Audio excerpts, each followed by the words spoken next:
Quelle est la substance que s'injecte Miguel O'Hara dans Across the Spider-Verse? Je vous explique tout de suite. Et au passage, tu peux t'abonner pour rejoindre l'aventure. Dans les comics, Miguel travaille pour une entreprise nommée Alchemax, qui se sert de la technologie pour reproduire les pouvoirs de Spider-Man, qui est une légende du passé dans cet univers, qui se passe en 2099. Son patron, Tyler Stone, se sert d'une drogue appelée Rapture, qui se lie à l'ADN du sujet et développe une sorte de super addiction pour faire rester les employés dans l'entreprise. Et c'est en voulant se libérer de cette drogue que O'Hara s'injecte la substance sur laquelle il travaille, lui conférant ainsi les pouvoirs de l'homme araignée. Le sérum ayant fonctionné, Miguel n'est donc plus accro à cette substance par la suite. Cependant, ses pouvoirs sont très différents des autres Spiders, il est littéralement à moitié araignée.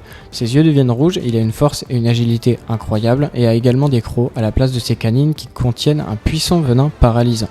Et il ne peut pas grimper au mur à la manière des autres Spidey, il a des griffes à la place au bout de ses doigts et de ses pieds qui lui permettent de s'accrocher.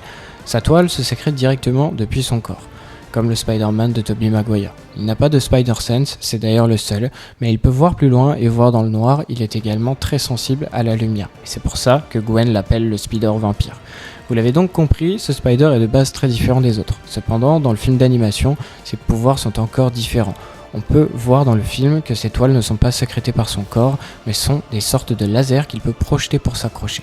Ses yeux sont rouges mais le deviennent encore plus après la fameuse injection qu'il se fait dans l'épaule juste avant de rencontrer notre cher Miles Morales. Pour le reste, c'est très similaire aux comics, mais quelle est donc cette substance qu'on le voit s'injecter? La première théorie serait qu'il s'agit d'une adaptation de la formule Rapture. Dans cette version, l'obtention des pouvoirs de Miguel ne l'aurait pas débarrassé de l'addiction, il serait donc obligé de continuer à s'injecter cette drogue pour ne pas sombrer et continuer son objectif de veiller sur le Spider-Verse. A l'inverse, cette seringue pourrait aussi contenir le sérum qui lui a donné ses pouvoirs, permettant à l'addiction de ne pas se déclencher s'il se réinjecte ses pouvoirs régulièrement. Ces théories sont intéressantes, mais il subsiste un grand mystère, car contrairement aux autres Spider-Man, nous n'avons pas eu de récap sur les origines de Miguel O'Hara, et il se pourrait donc que ce dernier ne soit en fait pas un véritable Spider-Man. Mais je vous réserve ça pour une partie 2.